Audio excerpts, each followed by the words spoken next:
Sir ఎక్కడా?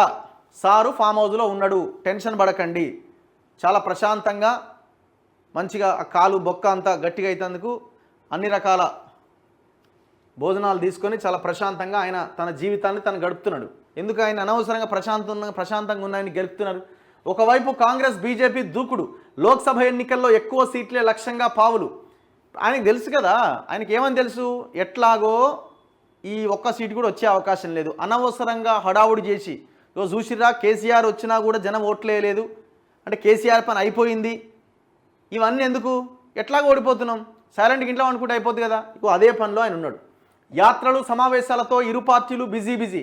మరి పులి వస్తుందని నెల రోజులకి రెండు నెలల ముందు ఒకటే అరిసినారు కదా, మరి ఎటుపాయి పులి లోపలికి పోయింది ఏంది? కానీ బీఆర్ఎస్ క్యాంపులో మాత్రం గందరగోళం.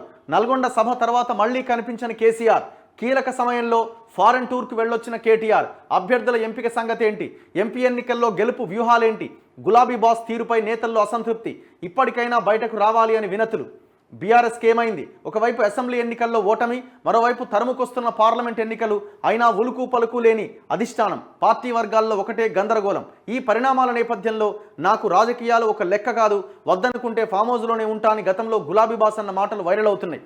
ఏదైతే ఏమి, ప్రజలు బీఆర్ఎస్ తీరుతో విసుగెత్తారని స్పష్టంగా అర్థమైంది. కానీ అధికారంలో ఉన్నన్ని రోజులు ఊకదంపుడు మాటలు దండిగా దంచి ఓడిపోగానే గమ్మున ఉండడం, పార్టీ భవిష్యత్తుపై అసలు పట్టింపు లేకుండా నామమాత్రంగా ప్రవర్తించడం వంటి ఘటనలు బీఆర్ఎస్ను నమ్మి బతుకుతున్న వారికి కాళరాత్రిగా మారిందనే టాక్ వినబడుతోంది.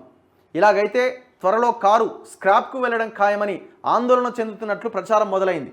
ఇప్పుడు ఆల్రెడీ షెడ్లో ఉన్నది కారు, ఇక మెకానిక్ ఎవరు రాకపోతే తీసుకుపోయి ఇనుప సామానికి వేసేస్తాడు, రెడీగా ఉన్నది అట్లా.